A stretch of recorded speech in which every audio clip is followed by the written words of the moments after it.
হ্যাঁ, বিজেপি যে চক্রান্তের চিত্রনাট্য তৈরি করেছিল বেশ কয়েক মাস ধরে, যখন থেকে এসআইআর ঘোষণা হয় তখন থেকে তারা নির্বাচন কমিশনকে, ভারতের জাতীয় নির্বাচন কমিশনকে তাদের বি টিম হিসাবে কাজে লাগিয়ে যেভাবে বাংলার মানুষকে ক্রমাগত হেনস্থার মুখে ঠেলে দিয়েছিল, সেই হেনস্থার প্রতিবাদে সর্বভারতীয় তৃণমূল কংগ্রেস প্রথম দিন থেকে সোচ্চার।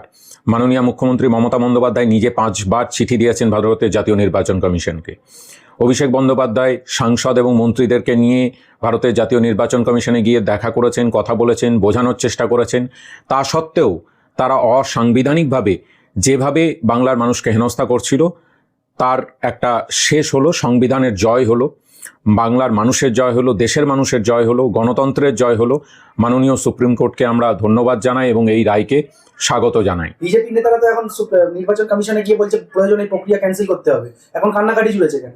বিজেপির নেতারা যারা স্বপ্ন দেখেছিলেন 1,20,00,000 রোহিঙ্গার, সেই রোহিঙ্গার একটি রোহিঙ্গাও খুঁজে পাওয়া যায়নি। প্রথম দফায় যে খসড়া লিস্ট বেরিয়েছিল 58 লক্ষ লোকের নাম বাদ গেছিল, তার মধ্যে থেকে তারা প্রমাণ করতে পারেননি যে একটাও এরকম অনুপ্রবেশকারী রোহিঙ্গা এসে জন্মেছে। সুতরাং তাদের যে বিভাজনের ন্যারেটিভ, সেই ন্যারেটিভ দিনকে দিন ফেল করেছে এবং যত সেই ন্যারেটিভ ফেল করেছে তত তারা হিংস্র হয়ে উঠেছেন এবং তার প্রতিশোধ বাংলার মানুষের ওপর নিচ্ছিলেন।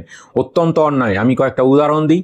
বারবার বিভিন্ন মানুষের কাছে যেগুলো তুলে ধরা হয়েছে, সকলেই তোমরা জানো, দর্শকরা সকলেই দেখেছেন যেভাবে হেনস্থা হতে হয়েছে। 104 বছরের বৃদ্ধা, তাকে পাঁজা কোলা করে তুলে এনে নিয়ে যেতে হয়েছে। অত্যন্ত দুর্ভাগ্যের, বিশেষভাবে সক্ষম মানুষ, তাকেও লাইনে দাঁড়াতে হয়েছে। নোবেলজয়ী অমর্ত্য সেন থেকে দেব, মোহাম্মদ শামী, জয় গোস্বামী কেউ বাদ যায়নি। যে কোনো কারণে তাদেরকে ডেকে পাঠানো হয়েছে এবং এই যে লজিক্যাল ডিসক্রিপেন্সির কথা বলা হয়েছিল, এই লজিক্যাল ডিসক্রিপেন্সিটা ভয়ঙ্কর। আমরা প্রথম দিন থেকে বলছিলাম যে স্বচ্ছতা কোথায়? আপনারা যাকে তাকে শুনানিতে ডেকে পাঠাচ্ছেন, তাহলে যাদেরকে শুনানিতে ডেকে পাঠাচ্ছেন, কেন ডেকে পাঠাচ্ছেন তার তালিকা প্রকাশ করুন। সত্যিই যদি কোনো গণ্ডগোল থাকে সেটা তো সকলের জানা প্রয়োজন, কিন্তু তারা হোয়াটসঅ্যাপের মাধ্যমে ডেকে পাঠাচ্ছিলেন, কোনো অফিসিয়াল লেটার নেই, কিচ্ছু নেই। এই যে স্বৈরাচারিতা, এইটা অত্যন্ত ভয়ঙ্কর একটা জায়গায় পৌঁছাচ্ছিল। এবং শুধু তাই নয়, তাদের যে অভিপ্রায় সেটাও আসলে যে স্বচ্ছ নয়, তারা কাউরির বিটিম হয়ে কাজ করতে চাইছে সেটা প্রমাণ হচ্ছিল। এই লজিক্যাল ডিসক্রিপেন্সির সমস্ত লিস্টের নাম কাল মাননীয় সুপ্রিম কোর্ট রায় দিয়েছেন যে সকলের সামনে প্রকাশ করতে হবে। সুপ্রিম থাপ্পড় দিয়েছেন, এটার প্রয়োজন ছিল। এক, দ্বিতীয় কথা হচ্ছে, সমস্ত জায়গায় ভোটিং প্রসেসে সমস্ত দলের প্রতিনিধিরা থাকেন এজেন্ট হিসাবে। যখন ভোটার লিস্ট তৈরি হয় সেখানে বিএলএ টুরা থাকেন। তাহলে শুধু শুনানি পর্বেই কেন বিএলএ টুরা নয়? কারণ প্রথম দফায় যখন 58 লক্ষ নাম বাদ যায়, তখন তৃণমূল কংগ্রেসের বিএলএ টুরা মাটিতে পড়ে থেকে যেভাবে মানুষের পাশে থেকেছেন, হ্যাটস অফ, তাদেরকে স্যালুট জানায়। বিজেপি যখন সেখানে কিছু করতে পারেনি, তখন তারা বিএলএ টুটাকেই তুলে দেওয়ার জন্য বলল। অত্যন্ত অগণতান্ত্রিক, অসাংবিধানিক। কারণ সংবিধান বলছে যে সমস্ত, আসলে এই ভোট কেন, বিভিন্ন রাজনৈতিক দল কেন? কারণ এটা সংসদীয় গণতন্ত্র। সংসদীয় গণতন্ত্রে বিভিন্ন রাজনৈতিক দল অংশগ্রহণ করে এবং মানুষের আশীর্বাদ নিয়ে তারা ভোটে জিতে সরকার গঠন করে, এটাই পদ্ধতি। সেখানে দলীয় যে প্রতিনিধি তারা থাকবেন, সেটাই তো স্বাভাবিক। এবং সেটা শুধু তৃণমূল কংগ্রেস নয়, অন্যান্য দলের দলীয় কর্মীরাও, অর্থাৎ বিএলএ টুরা থাকুন। আমরা সেই কথাই বলে আসছি। তারা কেন এইটাতে আপত্তি জানাচ্ছিলেন? কারণ তাদের সর্ষের মধ্যে ভূত আছে, মনের মধ্যে কোথাও একটা কাজ করছিল। কারণ কি, তারা ভাবছিলেন সবাইকে বাদ দিয়ে, লোকচক্ষুর আড়ালে কোটি কোটি মানুষকে বাদ দিয়ে দেবো। কারণ বিজেপির দেওয়া নেতাদের টার্গেট, শুভেন্দু অধিকারী বলেছিলেন 1,20,00,000, বাকি নেতারাও বলেছিলেন 1,20,00,000, রাহুল সিনহা বলেছেন, শ্রমিক ভট্টাচার্য বলেছেন, শান্তনু ঠাকুর বলেছেন, কিন্তু সেই নামে ধারে পাশে পৌঁছানো যাচ্ছিল না। জোর করে মানুষকে বাদ দেওয়ার যে প্রক্রিয়া, সেই প্রক্রিয়ায় পৌঁছানো যাচ্ছিল না বলে এই খেলা তারা শুরু করেছিলেন, যেটা সুপ্রিম কোর্ট এক ধাক্কায় সরিয়ে দিয়েছে। শুধু তাই নয়, যে ডকুমেন্টগুলো নিচ্ছিল, আমি একটু বুঝিয়ে বলি, দর্শকদের এটা বোঝার প্রয়োজন। যে ডকুমেন্টগুলো, ধরো তোমাকে হিয়ারিংয়ে ডেকেছে, হিয়ারিংয়ে ডাকার পরে কি তোমাকে বলছে যে আমাকে 3টে নথি দাও, 3টে ডকুমেন্ট দাও। তাহলে যে ডকুমেন্ট, সরকারি কাজে যখন আমরা কোনো ডকুমেন্ট জমা দিই তখন একটা রিসিপ্ট কপি নিই তো। এখন এখানে কোনো রিসিপ্ট কপি নেওয়া হচ্ছিল না। কালকে ধরো তর্কের খাতিরে বলছি, ইচ্ছাকৃতভাবে বা যান্ত্রিক কারণে যদি ওই নথিগুলো বাদ পড়ে যায়, তাহলে তার নামটা বাদ চলে যাবে ফাইনাল লিস্ট থেকে। তখন সে কি করবে?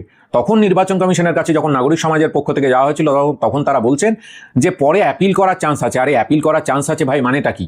ভোটার লিস্ট পাবলিশ করে দেবে, ভোট ঘোষণা করে দেবে, ভোট হয়ে যাবে, অ্যাপিল করতে করতে ভোটটা পার হয়ে যাবে, তার মানে সেই মানুষগুলো ভোট দিতে পারবেন না।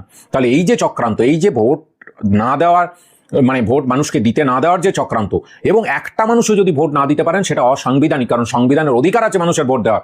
আজকে সেই সুপ্রিম কোর্ট একই কথাই বলেছে যে না, নথি যে নথি জমা দিতে হবে সেটা লিখবে। অসুবিধা কোথায়? যে আমি এই নথিগুলো চেয়েছি, এই যে স্বচ্ছতা, তোমার কাছে জন্ম সার্টিফিকেট চাইছে, তোমার কাছে পাসপোর্ট চাইছে, তোমার কাছে আধার চাইছে, যাই চাক সেটা চাইছে, এটা বলতে অসুবিধা কোথায়? এটা লুকিয়ে রাখার কি প্রয়োজন আছে? লোকানো মানেই কোথাও একটা অস্বচ্ছতা তৈরি হচ্ছিল। হঠাৎ করে 12টা রাজ্যে এসআইআর হচ্ছে, কোথাও এই নিয়ম নেই। পশ্চিমবাংলার ক্ষেত্রে বলা হলো অ্যাডমিট কার্ড নেওয়া হবে না, মাধ্যমিকের অ্যাডমিট কার্ড নেওয়া হবে না। কেন নেওয়া হবে না? তার কোনো সদুত্তর দিতে পারেনি। আবার সুপ্রিম কোর্ট জবাব দিয়েছে যে না, নিতে হবে। তার মানে কি, দিনের পর দিন যখন দেখছে যে 1 কোটি তো কিছুতেই হচ্ছে না, এটা বাদ দাও, ওটা বাদ দাও, আরো নতুন কি ফন্দি ফিকির, এই যে ফন্দি ফিকিরের খেলা, এরা ভোট বন্দি করার চেষ্টা করছে। নোটবন্দি করেছিল, এখন ভোটবন্দি করার চেষ্টা করছে। এরা ভুলে গেছে এটা বাংলার মাটি, অন্যান্য রাজ্যের মতো এখানে এইভাবে দখল করা যাবে না। বাংলাকে দখল করতে গেলে মানুষের কাছে যান, মানুষের হৃদয়ে পৌঁছান। মানুষ যদি আপনাদেরকে আশীর্বাদ করে আপনারা সরকার করবেন, সেটাই সংসদীয় গণতন্ত্রের মহিমা। আমাদের বৃহত্তম, পৃথিবীর বৃহত্তম গণতন্ত্রের সেটাই মহিমা। কিন্তু এই রায়ের পরে শুভেন্দু অধিকারীর মুখটা কেমন শুকিয়ে গেছে। মুখ শুকিয়ে গেছে, আরো অনেক কিছু শুকিয়ে যাবে, অপেক্ষা করো। এবং দর্শকরা দেখুন, বাংলার মানুষ 2026-এ সমস্ত জবাব দেবে। এই যে প্রায় 85 জন মানুষ মারা গেছেন, তার দায় জাতীয় নির্বাচন কমিশনকে নিতে হবে না? তাদের খামখেয়ালিপনার জন্য মানুষগুলোকে প্রাণ দিতে হলো। নির্বাচন কমিশনারকে অনেকে নির্যাতন কমিশনার বলছে, এবং এটা একটা মৃত্যু মিছিল যে হচ্ছে। মৃত্যু মিছিল হচ্ছে কারণ ভ্যানিশ কুমার সেরকম চাইছেন। ভ্যানিশ কুমার তো চাইছেন যে সকলকে ভ্যানিশ করে দিতে। আমরা দেখেছিলাম সোনার কেল্লা সিনেমায়, সেখানে কি বলেছিল? দুষ্টু লোকটা কোথায়? দুষ্টু লোক ভ্যানিশ। তো এই দুষ্টু লোককে বাংলার মানুষ ভ্যানিশ করবে, ভারতবর্ষের মানুষ ভ্যানিশ করবে। আপনার তো একটা স্লোগান খুব ভাইরাল হচ্ছে, যারা বাংলাকে মানে না, তারপরে কি বাংলা তাদেরকে মানে না। বাংলাকে যারা মানে না, বাংলা তাদেরকে মানে না, ভোট আউট বিজেপি। হতেই হবে। তার কারণ হচ্ছে এই বাংলার মানুষ যে পরিমাণ রক্ত দিয়েছে, যে প্রাণ দিয়েছে, তার বিনিময়ে ভারতবর্ষ স্বাধীনতা পেয়েছে। সুতরাং বাংলাকে তখনও ব্রিটিশরা মানাতে পারেনি, এবং যারা যারা মনে করছে যে বাংলাকে মানাবে, তারা ভুল করছে। এই বাংলার মাটি কানাইলাল দত্তের মাটি, নেতাজি সুভাষ বোসের মাটি, বেগম রোকেয়ার মাটি, মাতঙ্গিনী হাজরার মাটি, প্রীতিলতা ওয়েদ্দেদারের মাটি। এই মাটিকে যারা এই চোখে দেখার চেষ্টা করছে তারা ভুল করছে, কারণ বাংলার মানুষ উচিত শিক্ষা দেবে। 2026-এর পর বাংলাতে, পশ্চিম বাংলাতে এই বিজেপি নামক দলটা আর থাকবে না, অপ্রাসঙ্গিক হয়ে পড়বে। এটা আমি দীর্ঘদিন ধরে বলছি। আপনি তো সর্বভারতীয় একটি রাজনৈতিক দলের প্রতিনিধিত্ব করছেন। এই যে সামনেই আর 2 মাস পরে বিধানসভা ভোট, সেখানেও কি রাজনৈতিকভাবে প্রতিনিধিত্ব করতে আপনাকে দেখতে পাবো আমরা? এটা দল সিদ্ধান্ত নেবে, দলের সিদ্ধান্তই চূড়ান্ত। আমি একটা দল করি এবং দলের শৃঙ্খলা মেনে চলি। আমার রাজনৈতিক বড় হওয়াটা, শিক্ষিত মানুষদেরকে জনপ্রতিনিধি হওয়া তো দরকার। মানুষ যদি চায় নিশ্চয় হবে। মানুষ চাইলে সেই বার্তা নেতৃত্বের কাছে পৌঁছাবে। নেতৃত্ব যদি মনে করেন, আমাদের সুপ্রিমো মমতা বন্দ্যোপাধ্যায় যদি মনে করেন, অভিষেক বন্দ্যোপাধ্যায় যদি মনে করেন, দল যদি মনে করে, নিশ্চিতভাবে দল যে ভূমিকা দেবে সেই ভূমিকায় কাজ করবো। আগেও করেছি। তবে আমার লড়াই বিজেপি এবং আরএসএস এর বিরুদ্ধে। এই লড়াই কোন লবির হয়ে? মমতা দিদি না অভিষেক দাদা? কোনো লবি নেই। একটাই দল, সর্বভারতীয় তৃণমূল কংগ্রেস। তার একটাই নেত্রী মমতা বন্দ্যোপাধ্যায়, একটাই সেনাপতি অভিষেক বন্দ্যোপাধ্যায়। এখানে কোনো লবি নেই। এসব বিরোধীদের সাজানো গল্প। 26-এ সব প্রমাণ হয়ে যাবে কার কোন লবি। খুব সহজ হিসেবে বিজেপি এবং আরএসএস এর বিরুদ্ধে লড়াই আমার চলছিল, চলছে এবং আগামী দিনেও চলবে।